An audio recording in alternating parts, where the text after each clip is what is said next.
everybody. Welcome back to the Psychiatric News special news report for the month of May. We have a great article, Conflict, Disaster, and the Psychiatry of Displacement. This is a great article. I was really looking forward to reading it, and something that I've personally been thinking a lot about. We are joined by one of the authors, Dr. Sophia Mata. Dr. Mata, welcome to the podcast. How are you doing today? Hi, thank you for inviting me. It's great to be here and to be able to talk about this topic, which is on a lot of people's minds. Yes. So can you give us a little bit of a bio background about yourself and what some of your motivations for writing this article were? Sure, sure. Well, I think that it's important to place it within the context. So I attended medical school and residency in New York City at Cornell and was actually there on 9/11 and saw, the aftermath of, the World Trade Center and the impact that it had on the Mm-hmm. city. And then ended up working in the Army as a civilian at Fort Drum and then the Navy, interested in the impact of not only just trauma, but head injury and the impact it has on the physical body as well as the mental health implications. Yeah. I'm an upstate New Yorker and I was in college. I can remember the Tuesday morning and missing out on organic chemistry lab that morning. I think it was all imprinted on all of our minds. Plenty of family in that New York, New Jersey area. So yes, I think the millennials of the world and beyond are looking at that point as like this was a discrete moment that changed American history, the way that we look at like trauma and stuff and how that affects us and the whole idea of like secondhand trauma. And now 25 years later, things are the same, different. There are some similarities, but there are also some stark differences that can be seen, especially with the advent of technology, artificial intelligence, and drone warfare as well. Yeah. So talk to us about that. I know when we were looking at the article again, like it goes over, I think the main thesis of the article is about shifting our view of trauma away from like discrete traumatic events into continuous threat exposure or threat saturation. Can you talk to us about that a little bit? Sure, absolutely. So, a lot of what we're learning from these more recent conflicts are from colleagues in the Middle East and also in Ukraine. And it's really through discussions with them and seeing what they're experiencing firsthand, that could include, the exposure of drone swarms. It's not just one, it's like a hornet's nest. And you hear them overhead buzzing. And that's the world that we're living in now. But it's not only just the drones that are weaponized, the evolution of them over the past 6 months has been quite remarkable. So that it's not only technologically advanced, it's also videos that are live streaming for content, Yeah. for likes, and being seen by the people who are being victimized as well too and living through that. So I think that the impact of the drone swarms and the fires, and then also not just within conflict, but right now we're dealing with wildfires in Atlanta and Georgia, and then also in Florida as well too, due to drought. Yeah. So the world is on fire, as they say, and it's not really just a metaphor. It's a lived reality for so many people. Yeah. One of the things I was really excited about with the article is the fact that like, again, I've done a lot of stuff on social media and going through the Twitters and the Instagrams and YouTubes and etc. and the doom scrolling, right? And how we are constantly being exposed to warfare and disaster. People will say like disaster porn almost, right? Or trauma porn of just genocide porn, whatever we want to say, where it's just like a constant. And there's, the way the algorithms work is you look at something, and the more time you're lingering on it, the more that you're going to get of it. And even though you may not like love what you're seeing, a lot of times people are getting traumatized, secondary trauma from seeing stuff. They get more and more of it fed to them. And then, like, kind of like we referenced at the beginning with 9/11, there was so much of that secondary trauma from watching the news footage all day and days and just repeatedly seeing the disasters, everything, the tragedy that were occurring. And we're just redoing that again, right? With social media, how it is nowadays.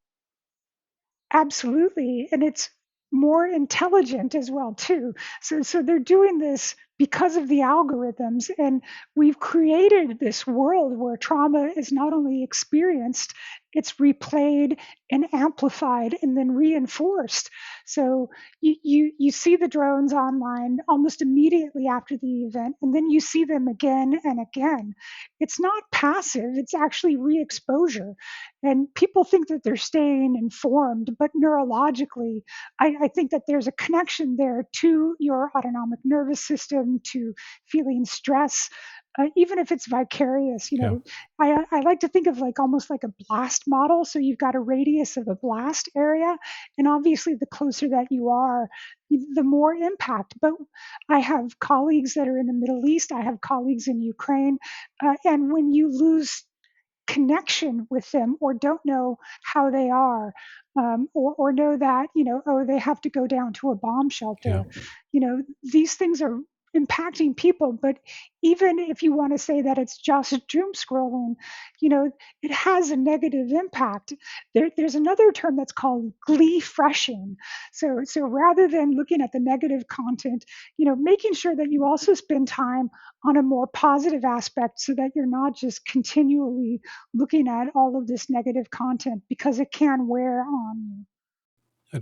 And where's this out? I know, like, again, I'll give my little bit of my own background. Like, we're Pakistani Muslims, and we're constantly being talking about everything that's going on over there in Palestine and everything that's there. And it's just, again, the constant content of like just seeing everything that's terrible going on. And like, my wife, I will be in bed, and like it's nighttime and it's 1 o'clock in the morning, and I see stuff, I hear stuff that I'm just like, okay, you gotta turn it off. You gotta turn it off, or else like it's just gonna seep into daily life, right? And just you're not gonna be able to function at all. Absolutely. There's no psychological after anymore. Mm-hmm. So it's all this continuous threat. So we're just completely saturated in it. And so I think that that's part of the challenge, is that oftentimes when you think of diagnostic points of entry, if you think of the PCL or the DSM criteria for PTSD, and I made this point within the article, it's oftentimes based on past events. So, I think that we need to be mindful of where the field is heading, because there is this dread and this anxiety, not only just because of what's happened, which can be dozens of events, especially in conflict zones Yeah. or in those who have been displaced by wildfire, or other natural disasters. There's this looming sense of fear, worry, anxiety, disconnection from family and from home. If you think about it, there's no place like Yeah. home, right? We all think about home. And so when you're no longer at home, you have this feeling that you're no longer connected. And we know that that can lead to isolation and worse outcomes as well too. Yeah. Dive into that a little bit more. So the conceptual shift, I guess, from PTSD as this like singular past event to this CTS, continuous traumatic stress, to this ongoing. Can you dive into there a little bit more, just as a shift in how we should be looking at things? Sure. Well, so there are several different aspects. Number one would be, okay, well, so what is the phenotype of what we're seeing and what people are experiencing? Rather than with PTSD, which might be, discrete criterion A's, where people have these exposures to an event.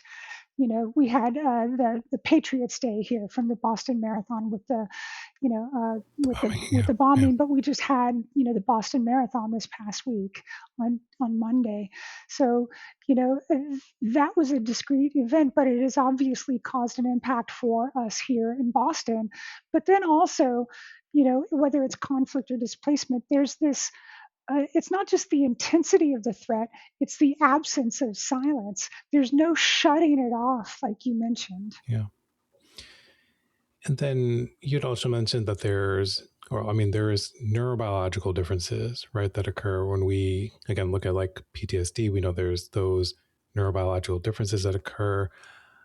How does that differ, or what's different, I guess, with this living in a threat mode or living in a threat world?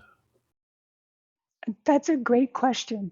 So, if you're thinking about something in the past, you could then consider doing something like an exposure therapy or cognitive processing therapy, prolonged exposure, things where you're trying to extinguish this autonomic response, the whole, hypothalamus, pituitary, adrenal axis changes, or the autonomic nervous system, the fight or flight.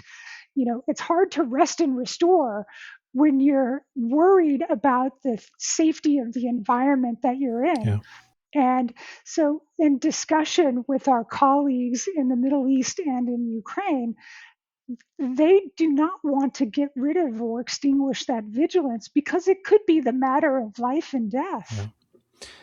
I would always say, I mean, I did my child adolescent fellowship was in downtown Baltimore, and we'd be working with residents and students, and they were like, "Oh, well, why are people afraid of the stuff in the neighborhood?" And I was like, "Well, you have to be." It's again, like when we talk about it as like a threat, it's not paranoia if it's a real thing, right? You have to be aware if you're concerned that somebody's going to jump you. Like, again, it's context dependent.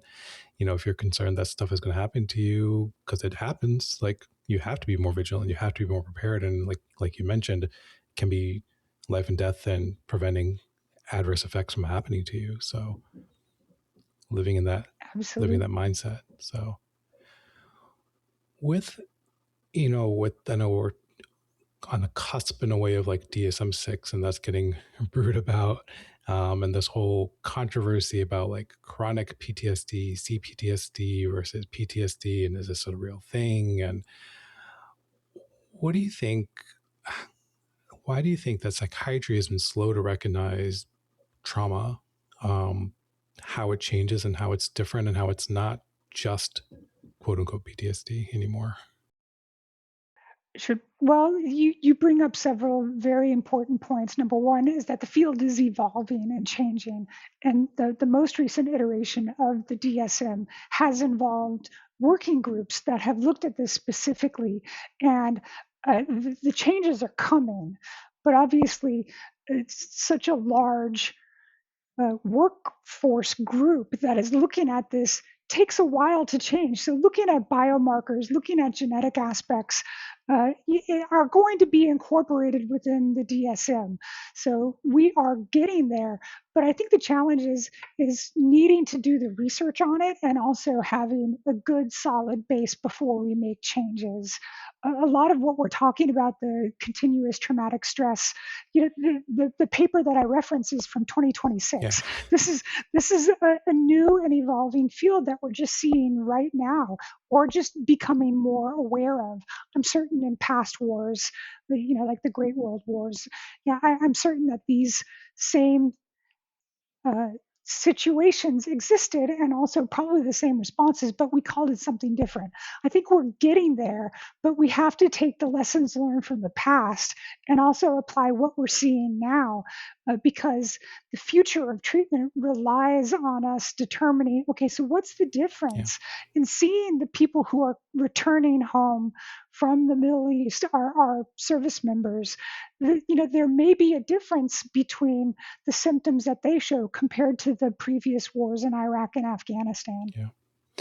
yeah. That even though it may be just like a handful of years, like very different presentations, right? They're totally different. And then again, like we talked about, that's with the social media just amplifying, re-amplifying, reliving it. We can't just run away. And then we know that Hollywood also likes to make movies very quickly about stuff that's happening. So again, like we're seeing this getting thrown on the silver screen, and actors are getting awards for these portrayals. And it's like, what about the people that were actually there, right? And what they experienced. Yeah, I think that as we enter this new era, it's as if the environment has changed faster than our frameworks have. Yeah. It's like kind of, I think you were referencing a little bit like war and conflict is like content now. And it's hard to kind of take that step back and separate it and be like, no, these are real people that are experiencing real events and real traumas and still ongoing that are continuing to occur. So, Sure. So the big question is, so what can we actually do about this? yeah. So what can we do? Yeah. So I think you pivoted a little bit with some of the with the article you talked about some of the ways to kind of treat it or ways that we can recognize it. Can you talk about that a little bit? Yeah. Sure, sure. So I'd like to recognize the sort of evidence-based treatments. So the gold standard for treatment of PTSD is the use of manualized evidence-based therapies, such as cognitive processing therapy, prolonged exposure, or the other exposure-based models. And the challenge, I think, is right in that area where we're saying that, I don't want to become less vigilant because I'm worried that it's going to, lead me to end up, either badly wounded or dead. Yeah. So there's hesitancy to engage in those. And then when you turn to the medications, FDA approved sertraline and fluoxetine. And then within the Department of Defense and VA guidelines for PTSD, they mentioned venlafaxine, which are fantastic medications, but they can take 6 to 8 weeks to really sort of see the full effect. And you're also dealing with people who may not want to take Yeah. medications. So within the military, also, globally, there can be hesitancy to starting medications, and they aren't the gold standard treatment. So where is the field heading? And right now, we're seeing a lot of neuromodulation, and then also psychedelic assisted therapy. I like to discuss that there's a lot of hope there. There's some hype. We Yes. have to really recognize that some of these medicines, which have been around for millennia, there's some real hope.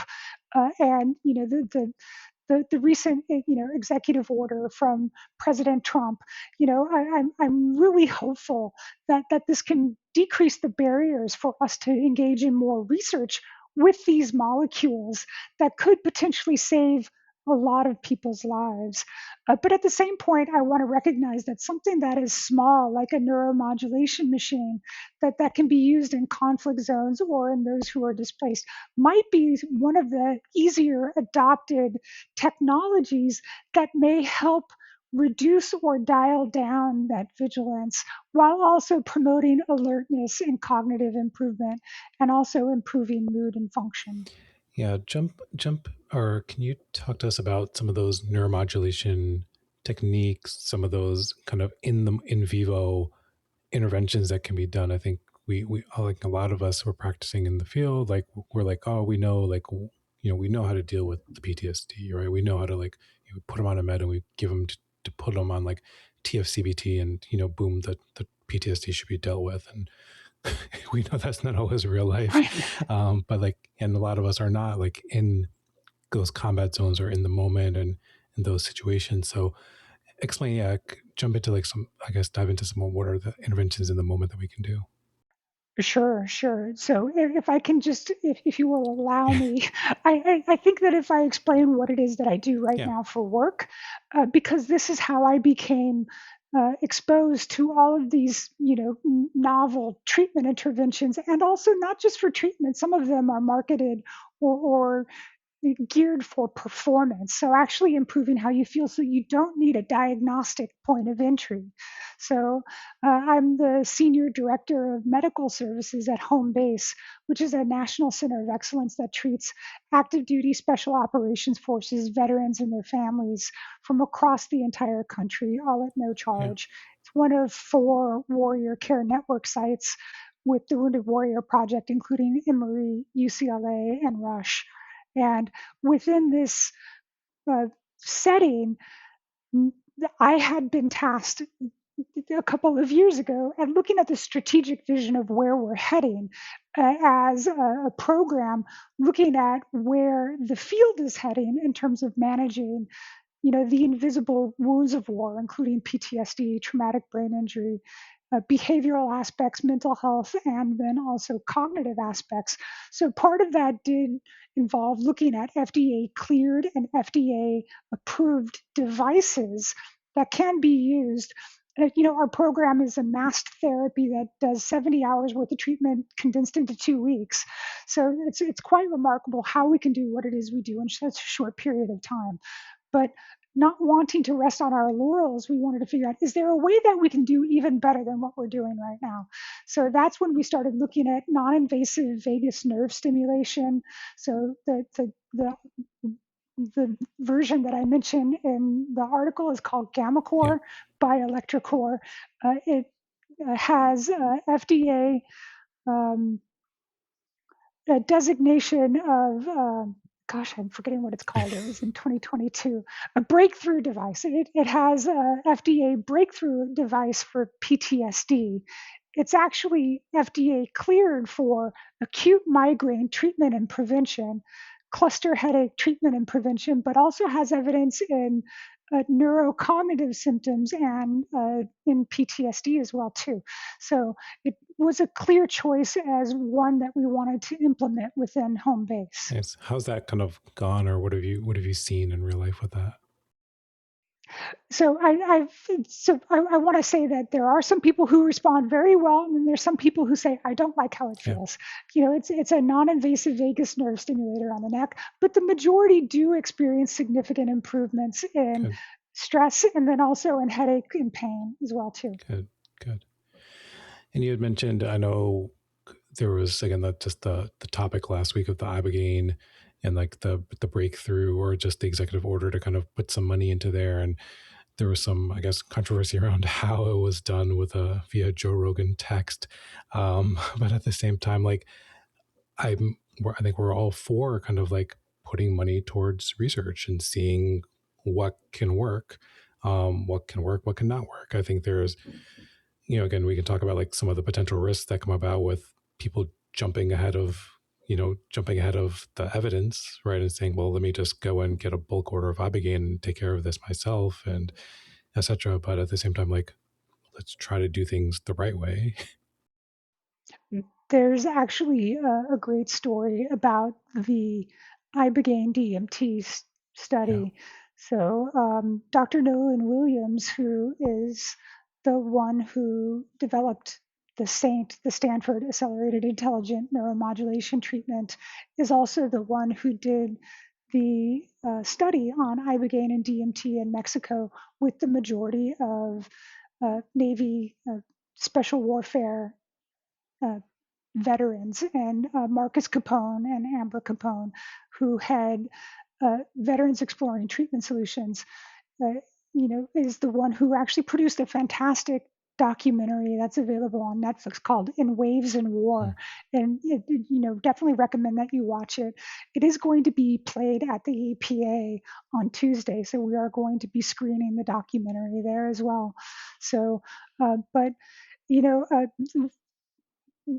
we lost Dr. Nolan. He died by suicide in October.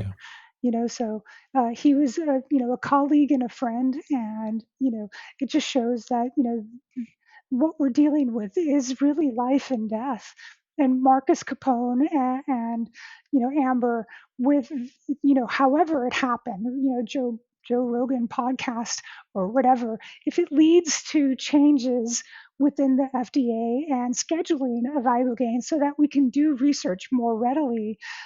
Because the biggest challenge, I think, is the fact that we can't do research Right. on it Yeah. with given the current scheduling, and some of the barriers to it need to be, brought down so that we can, do the research that's required so that we can get it to more people and that they don't have to go to Mexico to have the treatment. Yeah. It's when I put on my addiction medicine hat, it's like that aspect of like we just want to be able to do the research, right? We're not advocating to like say everybody like go out and again go to your local guy in the corner and get all this stuff. It's like let's allow the scientists to do the research and standardize it. If this is helpful for some people, great. Let's try to make it as safe as possible and then see what we need to do kind of going forward from there.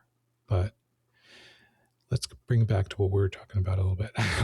We took a little bit of a Sure, detour, sure. but So that's I did, I did want to sort of sure. clarify what I had said about gamma core, just because I actually probably made it sound a lot more negative than it really is. So I just want to make sure that it comes across that yeah, I actually think it's a fantastic treatment, and I do use it for service members and veterans who come through.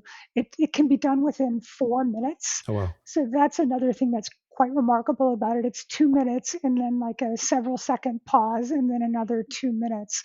So it's extremely fast in terms of how quickly you can have the treatment. I have actually tried it myself. So, what I've noticed is that sometimes, I have my own background, Mhm. right? So I've lived in New York on 9/11. I grew up in New Orleans. So Hurricane Katrina, so dealing with that in family that, I wasn't able to get in touch with for a week and a half, I've got my own challenges with Yeah. insomnia. So for me, what I notice is that when you feel like you're dragging, and you don't have that energy, you've got that fatigue. And I can just use the gamma core for 4 minutes, and definitely it feels like it wakes me up. Okay. I feel better. I feel renewed. And none of that is necessarily on label, but it's personal experience. So getting that qualitative feedback from patients as well too, and the experience, it's doing more than just treating headaches or treating stress symptoms. Yeah. No, definitely. I mean, I think there's the role of anecdotal evidence is something, right? It's again, like I always tell when I'm working with my residents, is like there's the research and studies and evidence, and then there's the patient in front of you. If they're going to say that like whatever it is that they're doing is working for them, who am I to say like, well, the research says something else, and it should not be working for you?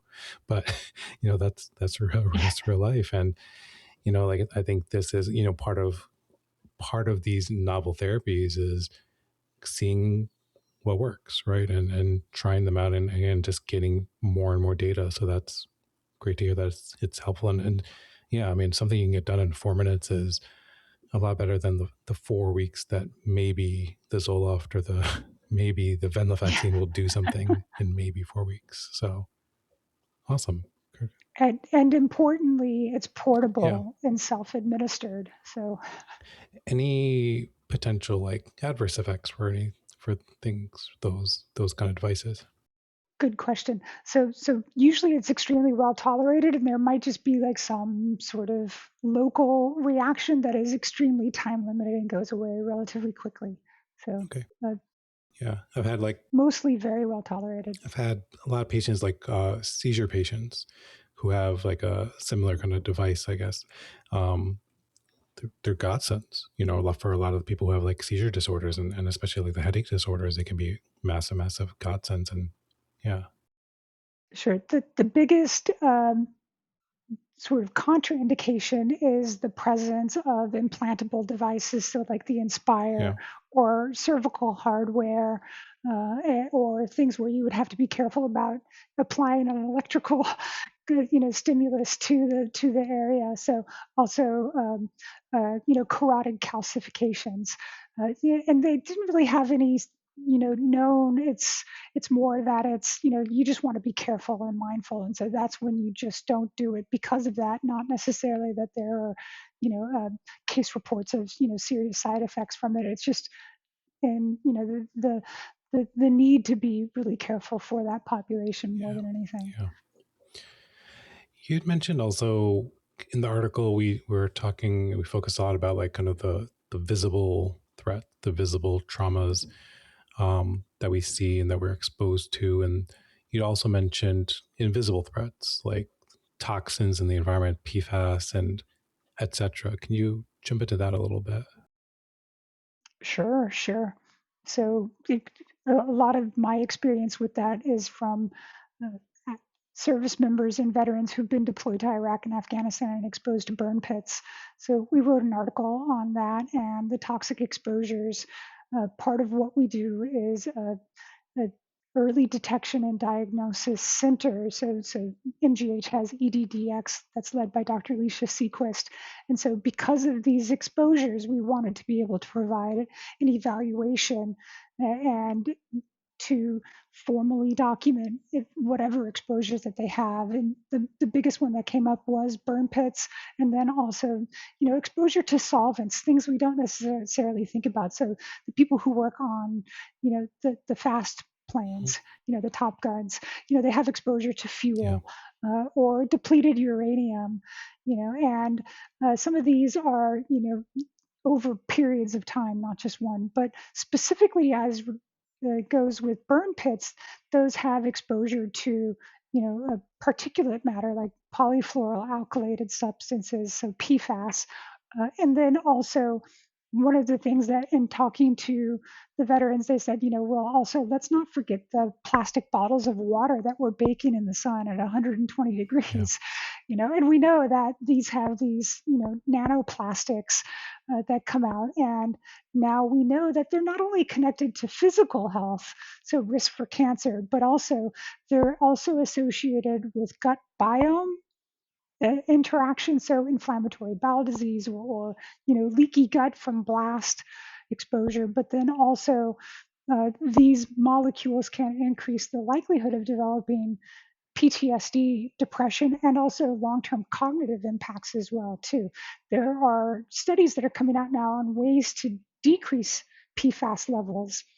So that's sort of the new era of that, and you have to think that whether it's the wildfires in Yeah. Maui or Los Angeles last year or right now in Atlanta and or Georgia and Florida, but then also sub-Saharan Africa, Australia, you know, the world is on fire. Long after the fires are put out, you're seeing respiratory illness.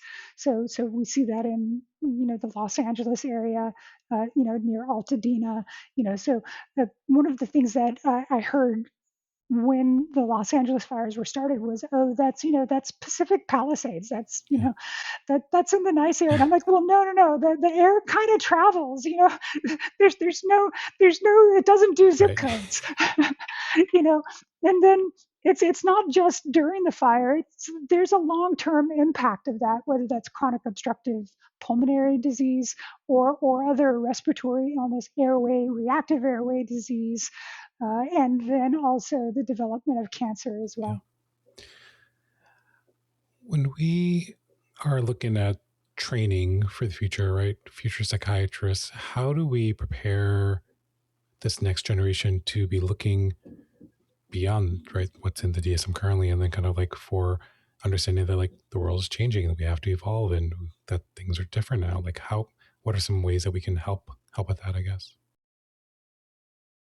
So I do think that switching from a diagnostic point of entry is key.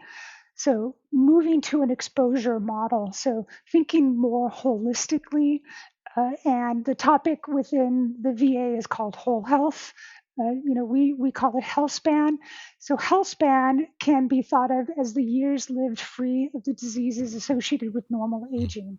So we all know lifespan, that's how Yeah. long you live. Health span is the quality of life that you have. And we know that there's a health span lifespan gap. And so the question is, what are all of these exposures throughout your entire lifehood leading to? And over time, what we're seeing is that this is based off of the uh, NFL longitudinal player study. That was led by Dr. Ross Safant, who was the one of the original plank holders at home base, but also the president of Spalding Rehab, or the chair of Spalding. Can't remember. One of those, yeah. He was at Spalding Rehab, and he noted that uh, for professional football players, if you look at their body and their coronary artery disease, their weight, their diabetes, high blood pressure, someone who is 40 years old looks more like they're 50. So there's a 10-year health span, lifespan gap. So what we have done within home base is really taken that model on and looking not only just at the invisible mental health impacts of PTSD or TBI, but also the potential invisible physical impacts and their relation to each other. Because I think where psychiatry needs to go is to incorporate all of that. So making sure that you're thinking about the person holistically. I think some of the other things that have really had a positive impact on this recently are the medications like the Yeah. GLP-1 class of medications. We're thinking differently about overweight and obesity, but then also the impact of these of amazing, wonderful molecules and the potential to improve health span, but also, oh, there might be an improvement in alcohol and substance use disorders. So NIDA leaning in on that and doing the research now, knowing that it can decrease cravings and desire for substances as well. Yeah. And I think it kind of ties back in with this idea that us as psychiatrists have to think outside the brain, right? And think outside of like what we have traditionally maybe learned psychiatry to be. And again, I like you're using holistically and like the way that's meant to be used, and not the gimmicky version online that we see, which is like, oh, get off of all your meds and do every and just do some yoga and everything will be great. Not to say that yoga is great, not great, but it doesn't cure everything. But the idea that like, yeah, I mean, there's more than just our bread and butter SSRIs and antipsychotics, that there's more than just the DSM, that it extends beyond that, that they are our physical health and our mental health. Again, like all quality clinicians should know, is like these things are tied together. That I'm prescribing the GLPs, and in my practice, like I'm jumping to that like a lot sooner than what I was maybe 6 months ago to a year ago. And as we get more experience and seeing that like these are doing a lot of things for, like you mentioned, with alcohol and substances, it's just knocking those out, right? And the impact that we see like when we treat the obesity and what that does to the mental health, right? It just dramatically improves everything. um I haven't seen much with the GLPs and like trauma stuff, but at the same time, like, maybe there'll be some more research out there about that. But it's that idea that we have to be doing a little bit more, right? So I'd also like to tie it to Yeah. hope. So I think it's really important to give our patients and our community hope as well too. So as a positive psychiatry construct, we need to focus not only on the negative aspects of moral injury or burnout, or the impact of the exposure to all of these things. So I like thinking about resiliency, hardiness, and grit. So these are several concepts that you need to promote in Yeah. people as well. And anything that you can do to help someone feel better can change their trajectory, whether it's their physical health or their mental health. And it's all tied together. Yeah. No, absolutely. So you talked about burnout. What are some things, and we're wrapping up a little bit, but like burnout, some things that you do for yourself to kind of prevent the burnout? Because I know it's important for all of us to kind of make sure that we're keep going and going. Sure, great question. So I'm an acupuncturist as well too. So I lead Oh, nice. acupuncture services at home base, and it seems like something you mentioned yoga as well too. So I think that what we need to focus on is our own um, sort of vital energy is what it's called in acupuncture or qi, and we know that it can be impacted or it can be drained, and I make sure that I exercise regularly, so, and that could mean anything, after COVID, everyone's Yeah. lives changed. Providers, we were separated, we were disconnected from people, and some of the things that really kept me going were the monthly Zoom calls that I had with friends, and or just going outside and walking. It can be adapted to whatever it is that are your limitations. We know that there are tens of thousands of civilians and service members in Ukraine who are, having they have amputations now, and we know people may need to engage in adaptive sports or other things. Yoga is something that you can do, even with loss of limb, and making sure that you take care of yourself with whatever works for you.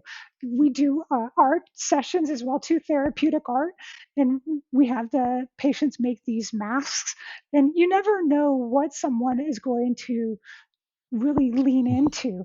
So having many different things that could be your go-to, is really important. But so for me, really, like, exercise is probably the biggest Yeah, one. great. No, it's yeah. Again, we get asked all the time, clinicians wise, is like, what can I do for coping skills? And I was like, I can give you a list of 100 coping skills, or ChatGPT can give you a list of 1,000 coping skills. It was like, got to go out and try the stuff and see what works for you. And then the best coping skill is the one that you'll do and the one that you feel is effective, right? So exercise is great. Big advocate for exercise, and getting out and connecting is huge, right? So having that connection with others. Agreed. All right. Any kind of like parting words or things that maybe we did not mention that you want to kind of like bring up or discuss, or plugs for yourself? Well, I mean, I think I would like to end on a Yeah, positive always. note, just because I think that that's how I am. And I think that there are a lot of opportunities for where the field is heading.